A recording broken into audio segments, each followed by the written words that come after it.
Other PlayStation news. The PS6. Xbox shouldn't fight over the PS6. All PS4 niggas be quiet. The PS6 and the next Xbox shouldn't fight over teraflops, the former Xbox or Sony exec says. Basically, if you got a PS4, you're not part of this conversation. We're talking about PlayStation 6.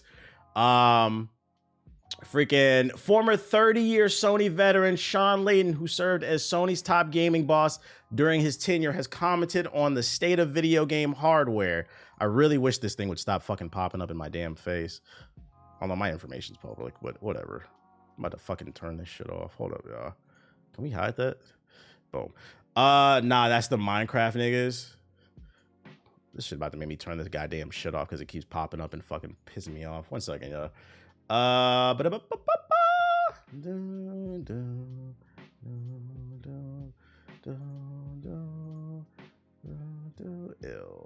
I can't get rid of it. Oh well. I hate that also. Yeah, I just hate that it keeps popping up when I'm trying to fucking read and it's covering shit. Anyways, former 30-year Sony veteran Shawn Layden has served as one of Sony's top gaming bosses during his tenure. He commented on the state of video game hardware advances. He said at Gamescom Asia this week that he believes increased power alone no longer moves the needle. Did you look at that new Control game? I haven't. It has plateaued. We're at a stage of hardware development that I call only dogs can hear the difference, he said, and reported by VGC. If you're playing your game and sunlight is coming through your window onto your TV, you're not seeing any ray tracing. It has super optimal. You have to have an 8K monitor in a dark room to see things. I do think that ray tracing is fucking overrated. Layden went on to say Microsoft and Sony are fighting over teraflops, but he believes this is not the right approach. Instead, he wants to see game companies compete on content because he believes video game consoles have reached the ceiling. I don't know if they've reached the ceiling. Yeah, maybe like a plateau in terms of visuals. I do think they need to focus on creativity, but I do feel like we could still push things a little bit further, but PS4 niggas are holding everything back. The real winner of the so-called console war, Layden said, is AMD. I agree. They're the ones that are getting all the major contracts. The company chips help power both PS5 and the Xbox Series. Looking to the future, a recent report said Sony will partner with AMD once again for the PlayStation 6 after Intel reportedly courted Sony for a deal. While Sony has yet to officially confirm plans for the new PlayStation console, Microsoft has discussed its intentions to create the biggest technological leap ever for any video game console.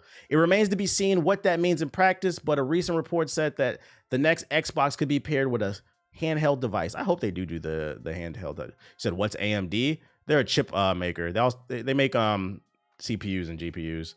They're the ones who make. They've been making console. They've been doing the console hardware for like the last 3 or 4 generations. I have an AMD CPU. I agree with this shit, man. But I mean, to be fair to them, I feel like the consumers be super worried about like the graphics and stuff like that. So like to say like they shouldn't just be worried about the teraflops. Some of that is the consumers. I mean, look at the PS4 niggas. They're complaining because they don't see a difference between the PS4 and the PS5, failing to realize the entire reason that Watch Dogs 1 got a downgrade is because they didn't know the power of because the original version was running on PC when they showed it off at E3 because they didn't know the power of the PS4. Once they understood the power of the PS4 and the Xbox One, they had to downgrade the game. Where they fucked up is they lied about it. But that's called console parity, right? So like console gamers, they do want to get the best bang for their buck. I think the truth is somewhere in the middle. I do think they need to focus on creativity more too. Too many of the same type of games coming out. But when I will say this too, when the good creative games do come out, people need to support them. I feel like when something dope comes out, people don't be supporting them and then they get mad that people don't make more of them. The headline for this one was super interesting. I think this is the same interview. Shawn Layden, AA is gone. And that's a threat to the ecosystem going forward.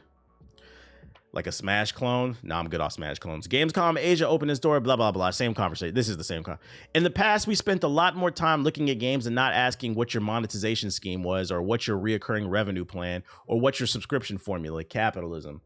We asked the simple question, is it fun? Are we having a good time? If you said yes to those questions, you usually get a green light. You didn't worry so much about the end piece for better or for worse. Of course, back then you didn't make a game for millions of dollars, so your risk tolerance was fairly high.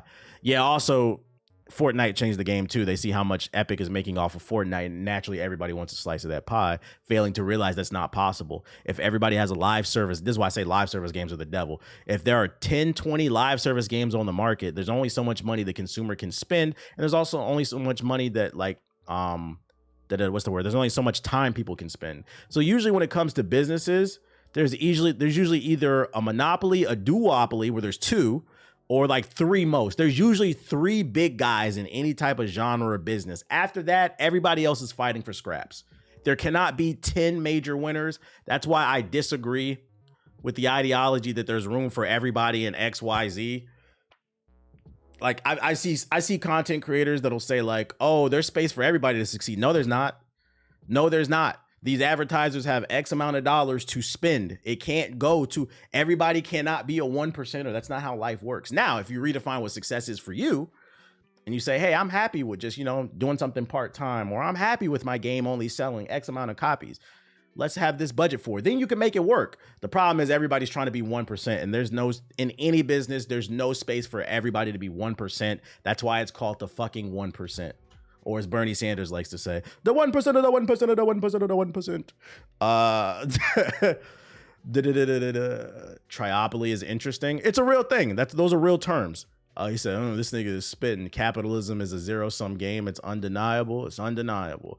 Today, the entry cost for making a AAA game is in triple digits, millions now. I think naturally risk tolerance drops, and you're looking for sequels. You're looking for copycats, because the finance guys who draw the line say, well, if Fortnite made this much money in this amount of time, my Fortnite knockoff can make it in this amount of time. No, that's just not. People don't want to play a knockoff, bruh. People do not want to play a knockoff. I don't understand. I tell you, it's always the suits. And if I could take it a step further, shout out to Jay Scott with the sub. If I could take it a step further, I miss AA games. I feel bad for some of y'all. It's so many of y'all that are growing up without these AA. When I say AA games, some of my favorite games are AA games. I'm thinking of like Vanquish. What's that one you love? The Protocol game, Ethos.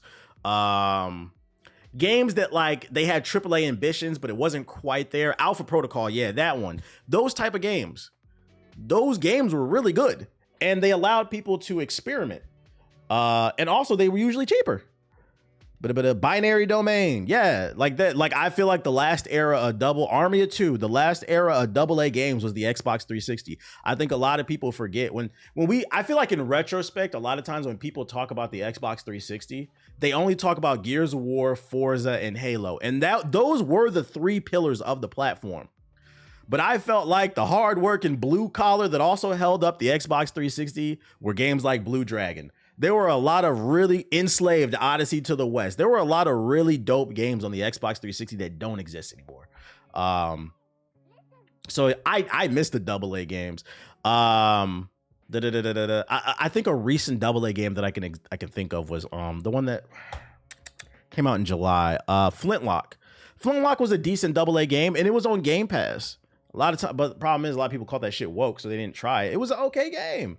Everything doesn't need to be the greatest thing of all fucking time. Dark Void, that game sucked. I didn't like that game. Hi-Fi Rush counts. Hi-Fi Rush is more of a AAA game to me, because that was Bethesda. That was Bethesda, which is backed by Microsoft. And also, if you play the game, it was a new IP. If you play the game, that game was very polished. That was a AAA game. But yeah, I agree with it. They got to cut down every game doesn't need to cost $100 million, guys. What's wrong with a $20 million budget, $10 million budget with a small team? Make it work. And I think I have one more article from the same thing. Former PlayStation exec says there's a collapse of creativity. I don't know if I just saved articles. I don't know if this one's different. Yeah, this is the same one. It's the same quote. Yeah, I agree with what he's saying. My only question to him is, you were an executive for PlayStation. Why didn't you make that happen? Unless, the powers to be are trying to block his shine. Dante's Inferno. Dante's Inferno was just a clone of God of War, though. Speaking of God of War, development for the live-action God of War series will now be starting over from scratch.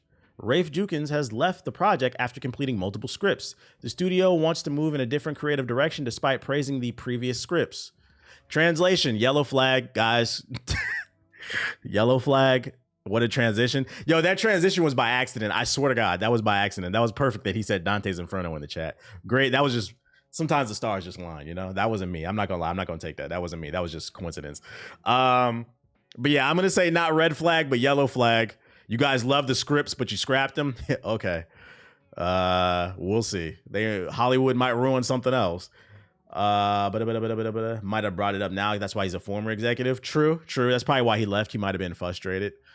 Insomniac is gearing up to show more from Wolverine, it's claimed. We're finally about to see some gameplay, hopefully. We could be getting a new look at Marvel's Wolverine from Insomniac before the end of the year, according to a claim by an insider. Sony and Insomniac are gearing up to show fans more from Wolverine soon. From my little digging, it looks like Sony is gearing up to show off some new stuff from Marvel's Wolverine, they said. It's hard for me to determine when that'll happen, but I'm guessing it'll be this year, either at TGA or at some unannounced super secret event. Excuse me, I burped. When's that Disney event? When's the next like Disney shit? There's been no confirmations from PlayStation, obviously. Insomniac said they really any more story content for Spider-Man 2.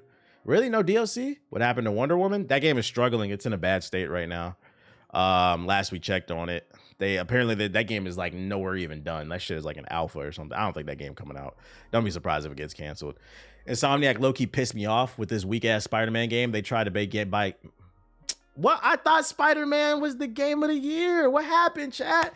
I thought it was innovative. It was fresh, refreshing. It was new, mind-boggling. Just like Sparking Zero. Take this with a grain of salt. What is this?